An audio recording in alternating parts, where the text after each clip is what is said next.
Up and welcome to another episode of the Celtics Chronicle with me, your boy Adam Taylor. As usual, I'm joined by my homie compadre, co-host in crime, Mr. Billy Calabrese. What's poppin', Billy? What's up, everybody? So today we're talking about Luka Garza.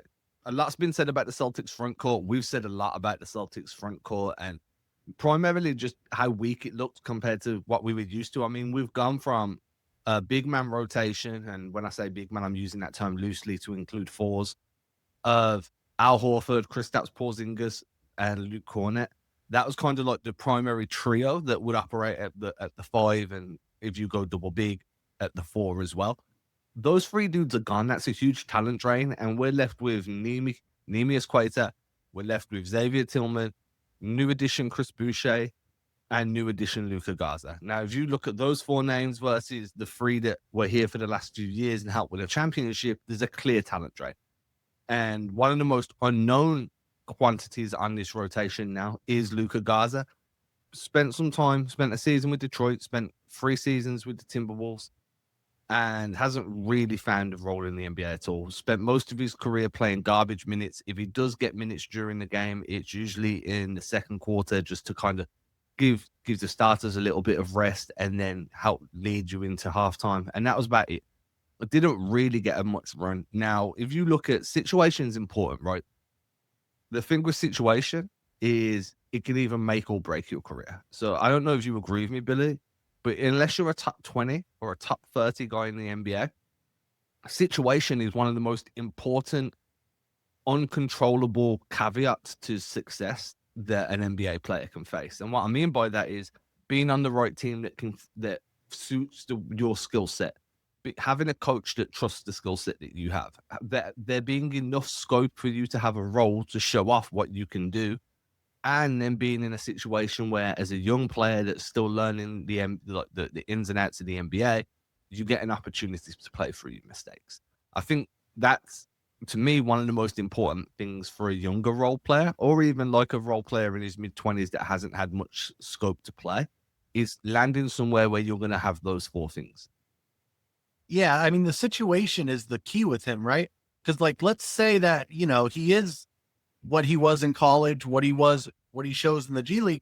How is he going to show that playing for Minnesota when they have Rudy Gobert and Naz Reid? No matter how good Luka Garza can be, would be, shows, whatever, he's just not going to beat those guys in a rotation. So situation really matters. He's never got a chance to kind of play, rightfully so. He's not those guys, but that doesn't mean he can't be a serviceable big in this league. That doesn't mean he can't have a role in this league. And that's what I'm actually really excited to see, because nobody's more down on the front court than me. I actually think our front court rotation is the worst in the league.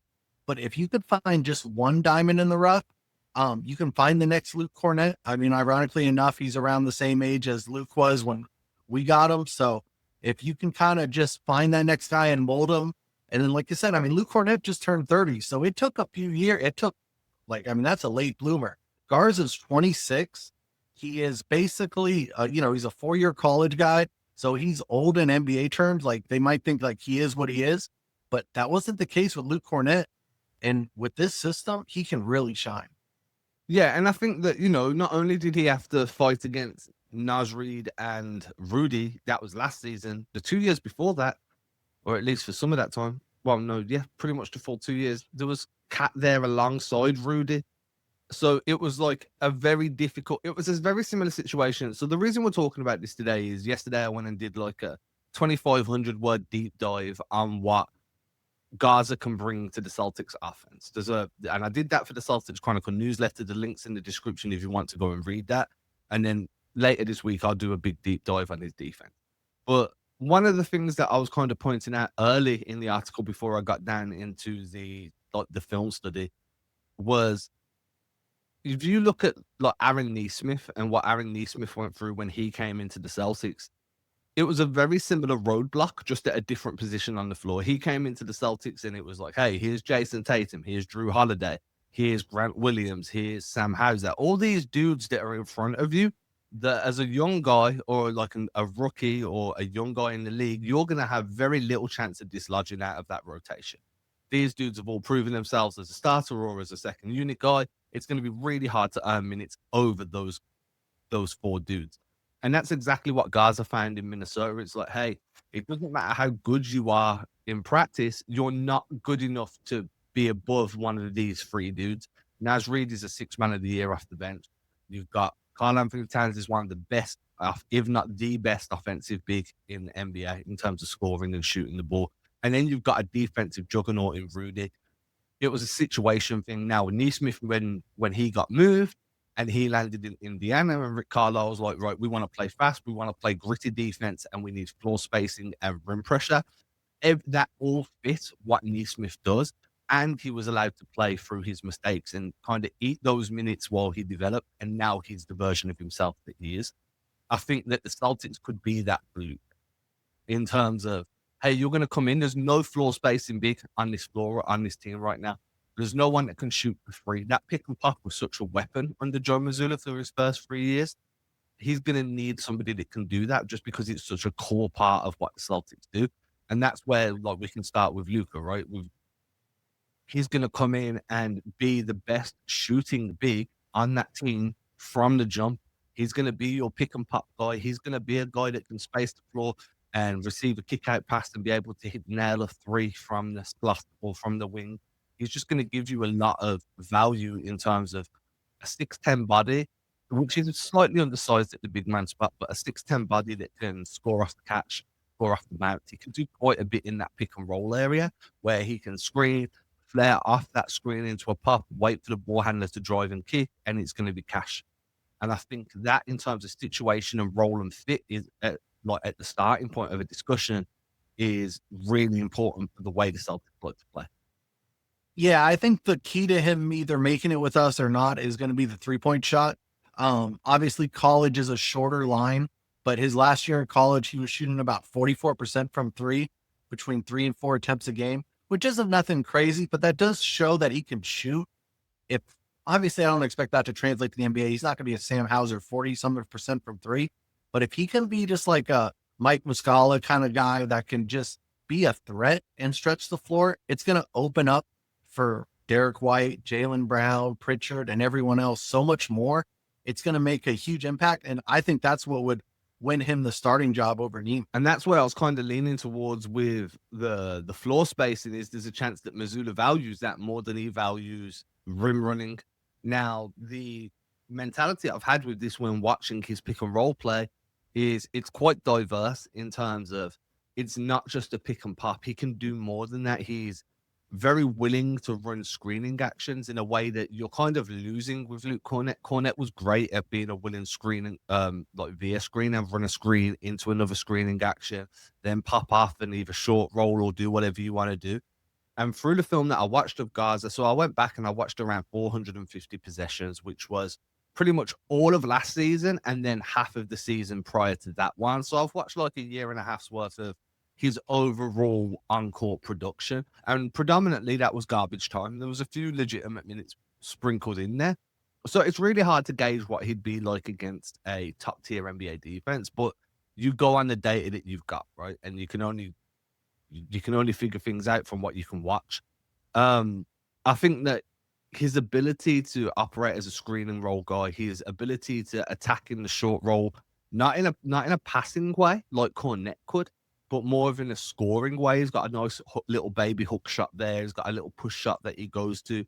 His footwork is immaculate. Some up and under he can shots that he really showcased. Doesn't mind hitting a turnaround fadeaway, and he can hit it. I think that when you look at the versatility in the way he can run pick and roll and the way he can threaten you on offense out of that as a legitimate 3-level scorer, it's really important to contextualize that he could genuinely earn a starting role, not just in the season, but potentially in training camp. And the other way you can look at this is because he's 6'10", and because he can space the floor, and because he can put the ball on the floor and do a bunch of different things, not at an excellent level, but all at a good to solidly close to great level, and that's probably being a little bit hyperbolic. It's probably at a good level, if we're being honest. Is there's a chance he could play the 4 next to Nimi in what we would call like a quote unquote double big lineup, where really it wouldn't be that much of a double big because he's the same size as Tatum. But you get what I'm saying. Yeah, I actually really like that idea. I think we are going to see a lot of different double big lineups, especially while we're experimenting, because I think there's some kind of combination with Tillman, with Nemi, with Kata, with Boucher.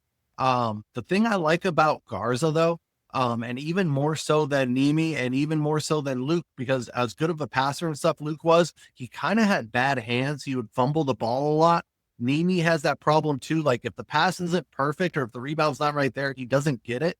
Garza has great hands. So since we're a horrible inbound passing team, we're a horrible outlet passing team, uh, especially now with Tatum out because he was like the only decent passer on the team. All those like kind of like entry passes to the post, he can handle like different looks. It doesn't have to just be one way like some of the other bigs we've had. I think it's going to really kind of give him a leg up, actually a hand up, I should say, because like I said, he has great hands. I'll tell you what I really like about him is his post versatility in terms of he can back you down and then kind of face up and shoot over you. He can face up and try and take you off the dribble. He can hit a fadeaway on you. He can hit a hook shot on you. Again, as I mentioned a moment ago, he can hit an up and under on you. And he's got the, I wouldn't say IQ, but the size at least to be a decent little kind of like handoff hub in that mid post where you can run a get action with him to get downhill. You can run a blind pig action with him to spring a guard free as he's cutting. There's a lot that he can do in that post area, and that's one of the reasons I'm so high on him offensively. Is just his shot versatility. He can do a lot of different things across all three levels of the scoring, all three scoring levels on the floor. He can cook you from deep off the catch. I'm not really gonna. I don't want to see him taking pull up threes. That would be ridiculous. I'd expect him to be benched for at least 7 years if he started doing that. Like send him to Europe, catch and shoot threes. I think that he could be quite viable there. He likes to attack off the bounce. He likes to attack closeouts off the bounce, and I think his timing is really good there. If you go back over to the newsletter, CelticsChronicle.com, links in the description, and you scroll down, you'll see there's a few clips that are pinpointed where he was against Kyle Filipowski last season when they were facing Utah. And the way that he put Filipowski in a blender on multiple occasions was just brutal. It felt like borderline bullying. And what he was doing was he was receiving the pass, waiting for Filipowski to come up. Filipowski wouldn't like meet him at the break. He'd kind of stay around the elbow and dare him to shoot, but also be there close enough that he could contest. And Garza would wait for Filipowski to set both feet. Soon as he saw that second foot get planted, boom, he was off. He was attacking that closeout and really testing Filipowski's ability to get back on his toes and move his hips and get in front of him or stay connected. And as soon as Filipowski gave up his hip, that was it. That's when he went into his footwork bag where he was stop, turn, up and under, or stop, turn, shake your fade, baby hook. And he was cooking him.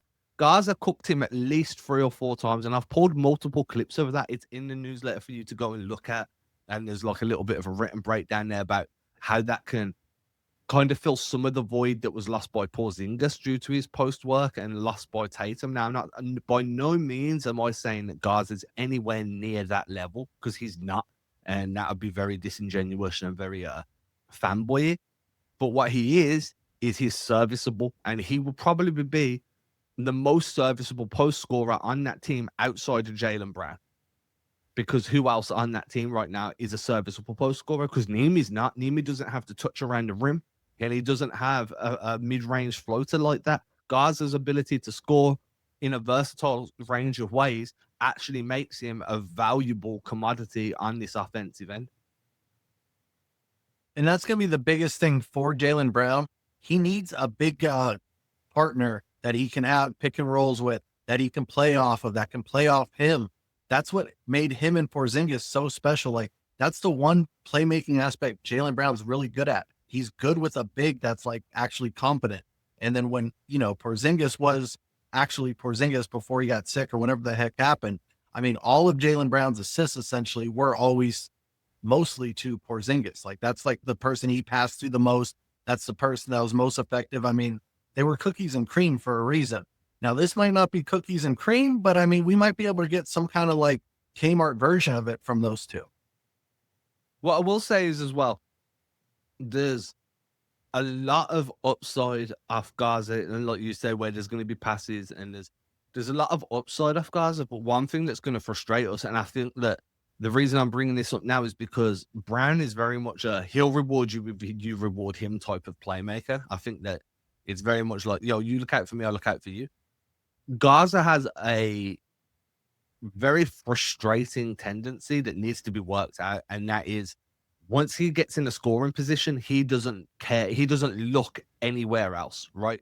There's multiple clips, and I didn't share these in the newsletter. I'm going to be sharing these on socials, and I might do a third piece where it's like reasons to be concerned about Gaza or whatever. Again, these get sent straight to your inbox. Make sure you sign up. And also, we do talk about a lot of the stuff I do on the newsletter to make sure you're signing up to YouTube too. Show some love. One of the things that concerns me is you can have him in the paint. He could draw 3, he can draw 4, and he's got the size to see over a lot of the defense. And rather than kind of taking a beat, protecting the ball, scanning the floor, and looking for somebody that's open now, predominantly on the perimeter, he'll just force a shot up. And that's really frustrating to me because a lot of the time it's a highly contested shot, it's a poor quality shot, and it doesn't go in. Whereas if you just stay patient and kicked it back out, and I think what could happen is Brown could end up feeding Garza in the post and then cutting off to try and like run a get action so Brown can get downhill and use his athleticism at the rim. And Garza's going to be like, oh, he passed me the ball. I'm near the paint. Let me go try score. Do you know what I mean? And I think that could be a frustration point, not only for fans, but I think for some of the team as well, including Jalen. And I think that that's going to be a really steep learning curve for Garza, especially as he's in like a primary rotation, because I don't think Joe's going to stand for that because the entire Celtics offense is built about best shot available. The hope would be that was more just a situational thing where he's like, hey, I'm only out here for 3 minutes. I have to prove myself every time I get the ball. I got to be in my mode because like I'm trying to stay in the NBA.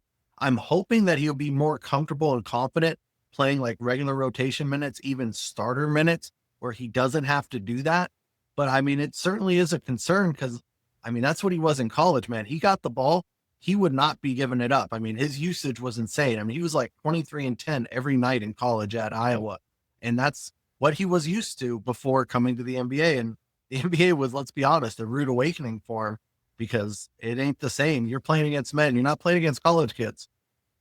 And that's the problem, man. Like a lot of these guys come into the NBA from where they were like the guy, and you either adapt or you die. That's kind of the way the NBA is, right? And I think that he's coming into a situation where he could really carve out a role for himself long term on a team that will build a new contending team because I trust what Brad Stevens does. And I think that Garza could be that next like diamond in the rough that Stevens unearths. But at the same time, he needs to be willing to adjust. And like I said, if you want a Wish version or a Sheen version of cookies and cream, then you're going to need Jaylen Brown to feel very trusting in the idea that, hey, if Garza's got the ball, I'm going to get it if I'm in the right spot. Hey, if I give this dude the ball, it's going to find its way back to me if I do the right things. And that's not just a Jaylen Brown thing. That's an everybody thing. Playmaking trust amongst the roster is built by understanding that, hey, if I give you the ball and I'm in a good spot, you're going to find me. Hey, if I give you the ball and you're in a bad spot, you're going to move it on and we're going to find that good shot. And if all of a sudden you become a black hole within the offense and it's every time you get the rock, you're looking to score and you're not the most talented scorer on this team, which he is not, your minutes are going to rapidly diminish because you're not being part of the unit. You're not being part of the system that is trying to be built around a collective. And I think that's going to be the biggest challenge for him. Training camp's going to be absolutely crucial. He is going to have to build relationships and chemistry with guys almost immediately because that is going to be the key to it. Because if they think he's like a Kenny Lofton Jr. out there, where like, we can't even pass this guy the ball at half court because he's just going to take it and think it's his show. It's going to end really quickly and Joe's not going to have it. And the other guys aren't going to have it. Cause like I said, we have a very tight locker room and a lot, obviously with so many guys gone, there are going to be opportunities for people to step up and get in kind of that, you know, that family, but he really has to have a good training camp because if he blows it there, they're not going to trust him all year. No, and I'd expect it to go along the lines of like, he tries that shit once, maybe twice, and then he gets called out. The good thing about the Celtics is, yeah, you lost a lot of talent, but the predominant leadership group remains intact. Outside of Al Horford, you've still got Tatum will still be around the facility. He won't be on the court or anything, but you know, he's putting up videos on Instagram of being at the gym in the Celtics facility all the time. Jaylen Brown's going to be on the floor. He's outspoken as a leader. Derek White's on the floor. These guys are champions. These guys knows what it takes to win. You understand? So it's like, hey, they stand for it once, maybe even twice, but sooner or later they're going to put you in your place and they're going to call you out. And I think that, especially for someone like Garza that's coming in, trying to earn us a spot, trying to prove that he belongs, and hopefully understands the value of the situation he's in, because this team will get back to being a contender quite quickly. Touch wood. I'm hoping that he gets called out once and everything starts to click, and that's kind of the hope, right? And I'm not saying he's a selfish player by any means. What I'm saying is the clips that you see where he gets the ball in bad spots, again, he doesn't really give a shit. He wants to try and score, and he'll gamble on a tough shot to try and get it to fall so it looks good. And I just think that that's going to be a learning curve for sure. Now, he brings a lot of good to the floor, but offensively, but that is definitely a concern. And it's all offensively, because let's be honest, this isn't Bill Russell on defense. He has serious concerns on defense, which is probably why he was available. I don't know if he can move his feet. I don't know if he can guard modern bigs. I don't know if he can switch. We haven't seen it yet in the NBA, and I'm hoping it's something a system can fix, where you can kind of hide him on defense and just kind of hopefully play a style where he can fit in. But the way Minnesota played with those big defensive front line where defense was, a priority, he did not fit in well there. And I know we're going to be a bad defensive team this year, but that's not going to be forever. We're not going to, our motto is defense. We're always built on defense. When Tatum comes back, we're going to be back to a top 5, top 10 defense. So he's either going to have to get with that program and find a way to be useful on that end of the court, or no matter how good his offense is, it's just not going to work. So I've already started doing the defensive film work, right? And I'm not as deep into it as what I am the offensive film. And that's kind of why I split the article into 2 pieces, because it was like, hey, I don't want to be disingenuous and be like, oh, well, I've watched 100 possessions of defense, which is like a quarter of the offense that I've watched. Let me write it. But no, I want to make sure I've seen as much. What I will say is there's certain aspects of his defense that would fit with what the Celtics have done recently. So a lot of the Celtics pick and roll defense lately is up to touch, means where you're physically able to put your hand on a defender. So on the opposing screener, right? So when you're guarding the screening big, you can physically put your hand on it. That's up to touch. Why is it up to touch? Because I can touch it. And then that gives you the opportunity of, hey, when that screen is set, I can show, which is jump out toward the ball handler, try and scare him. You can drop and try and contain the drive, or you can switch and now you're completely on the ball handler. And what the Timberwolves did with him last season was whenever he was up to touch, he would then drop to look to contain the pick and roll. So he would split his time between the ball handler until the ball handler's defender, till the Timberwolves defender that's just been screened gets back into the action. And then he would rotate back to the big, or he would try and get up into the ball handler a little bit to kind of like stunt, like a hedge, where you get up into him to stunt that drive and then rotate back over. And he done quite well at containing that. I think that his movement was good there. His size helps a lot. He seems to understand the importance of tagging the roll man and of being able to limit the ball handler's ability to get downhill quickly. Where things start to go wrong for him is when there's contact. So if someone drives at him and they kind of like bump off him, so I like to call that bump creation. We see it like with Peyton Pritchard, where he runs, bumps off you, and he's done. Like, he gets dislodged easily for somebody his size. I don't know whether he's got a higher center of gravity than most people, whether it's just a lack of strength training. That's an area he needs to work on. I think that he gambles a bit as well. So his help defense, he overhelps or he helps early. If you see he's guarding, say he's in the weak side dunker guarding the big, and there's a drive coming off the wing, and you've already got someone that's kind of sunk in to take away that drive, and he'll still rotate over and help, leaving the big open for the lob or whatever. So his help IQ needs a lot of work, and I think that's an area that the Celtics can improve on just with film work and getting him more reps on the floor. And then the other aspect is as well, you don't want him guarding in space. And that's not because he doesn't have the feet for it. It's just because he doesn't. I don't think he understands the importance of angle control when guarding in space or when guarding on your own. And being able to cut off angles, being able to control your opponent's angle, the way they drive, where they're driving to, how to funnel them, how to take away the strong hand, force them weak. The guarding in space is going to be an issue for him, probably all year. And for me, that's an area where you kind of learn by doing. So it's going to be ugly. And I think we spoke about this on WhatsApp a few days back, where it was like the perfect mentor for him in that respect would have been Al Horford.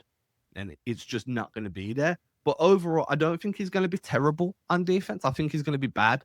I think he'll be better by the end of the year than at the start.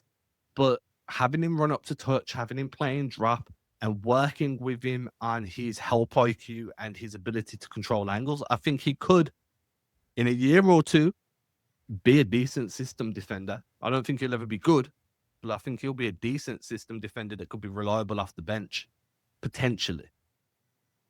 Yeah, I could see him having that kind of Sam Hauser kind of improvement where it's like, man, this guy went from really bad at defense to, hey, he actually holds his own out there. And that's really all we're asking for. What he has a great advantage on is how bad Queta is at defense. I mean, Queta is one of the worst rim defenders in the league. And really his biggest issue is he's always in the wrong spot. He doesn't know where to be on defense. He's either too early, too late. I think Garza's just sharper, and I'm not worried about him being in the wrong position or, just being, so out of position that he tries to make it up and fouls. I don't think Garza has those tendencies. So he has a step ahead on Queta just by not being a disaster like on defense, even if he's not a good defender. He 2.9's better than Cater as well. So 2.9ing is just a time where you spend 2.9 seconds in the paint before you get out and cleanse. So, it's a 3-second big man in the paint rule. You do 2.9, you get out, and when you cleanse, you reset that 3 seconds, you get back in the paint. Cater feels like he kind of just walks in there and stands there like, I'm big, I can jump and finish. Garza really moves those puppies, man. He slides side to side in the paint. He covers the entire restricted area. He'll funnel himself up towards the free throw line. He's just very active in defending the paint in a way that Neemi isn't. Now, the concern is, imagine running a double big lineup of Neemi and Garza with Garza as your help defender, knowing that his help IQ is a work in progress, and knowing that Neemi is often caught out of position. You are going to get back cut to no end. It's going to be Edward Scissorhands out there. You're just going to get sliced the fuck up. That is one of the downsides, in my opinion, of potentially running that double big lineup. I think offensively it could be a really good fit. I think in transition, Neemi's going to give you a lot of transition rim defense just because of that high motor and that athleticism. But if you're in the half court and you've got those two guys as your back line of defense, it's going to be tough. Yeah, I'm totally there with you on that. I do think for this new style of play, the Celtics playing faster, I think it's going to really benefit having a big like Garza, though. That's where he's really going to shine because it's just another threat. But like I said, it's really going to come down to the three-pointer, in my opinion. Can he hit the NBA three? And he's shown that. Now, can he do that as a trail man, being one of the last guys up the floor and just receiving that kick-out pass after somebody drives, but he's still in motion? That's going to be a question that we need to ask. Can he take a one-step, two-step jumper? Can he be a drag screener? So a drag screen is just a screen set in transition who then pops out or flares out. Now, one of the things that I did notice in that film study, and again, I pointed this out in the newsletter, make sure you go and check that out, is he doesn't need to be directly above the break. So, the very top where you've got the circle of the perimeter, above the break is like the furthest point. He doesn't need to be at that spot to be a reliable 3-point threat. He's running angle pick and rolls and flaring out to the slot and to the wing and nailing catch and shoot threes from there too. He's got quite good shot versatility in terms of shot location. He doesn't just need to be stationary in one specific spot. He definitely favors one side of the floor more than the other, as a lot of players do. So it'll be interesting to see how defenses force him left. I think it's the left side of the floor where he doesn't favor. I'd have to double check that. think he favors the right more.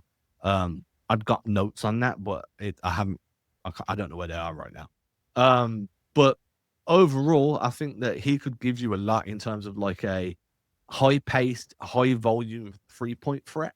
Now, whether or not that translates, I mean, the highest volume of threes he's taken in his NBA career is 1.5, and that was as a rookie with the Detroit Pistons. Then it went 1.4 in his sophomore year in minutes over 28 games, 1.3 during 2023-24, and then last season where he barely saw the floor, it was 0.3 attempts per game. That's going to skyrocket. You can expect career-defining 3-point volume from this guy, just because he's the only big that can do that. Overall, I think that there's a chance that this guy ends up sticking, or he ends up building enough trade value that you get something back of value in return. But yeah, I think that Garza could potentially earn a starting role with this team just because it gives you what Joe wants more than what Neemy does. Yeah, I've been beating that drum since we signed him. I think he's actually the perfect fit for this system, and I would rather have him have his, work out all the kinks this year without Tatum. And then when Tatum comes back, he's ready. But hopefully what he's been doing all summer is watching Al Horford tape. The way Al Horford would find his spots at the 3, that's what Garza's going to have to do, because that threat of Al bringing out the bigs, and Al did it great against everyone, but especially against like the Embiids of the world, where like they just wouldn't go all the way out there. And every second they did it, Al would be open, we'd find him, and it would just be splash in their face. That would be such a huge weapon for him to have, and it would really make him last in the NBA. We'll see what happens. Training camp's around the corner. I'm going to be doing a deep dive on his defense in the next few days. I've also got a really cool podcast lined up. I don't know if it's going to happen yet, so I don't want to outline it too much. But if it does come off, then that's going to be a really cool way to lead us into training camp. But make sure you're signing up to the Celtics Chronicle newsletter. You can see it on the screen now, CelticsChronicle.com. Get these things sent straight to your inbox. There's a free tier and a paid tier. Obviously, the paid tier gets more than the free tier, but the free tier still gets some shit. Make sure you're signing up there. Make sure you like and subscribe here. Show some love to the YouTube channel, and go and show some love to Billy over on Letterboxd. Billy, where can they find you, my homie? Over at CBO041 at Letterboxd. We got a big weekend coming up. We got Honey Don't and Caught Stealing. Both look excellent. And with that, y'all, everybody have a fantastic Wednesday. We'll catch you soon. Peace.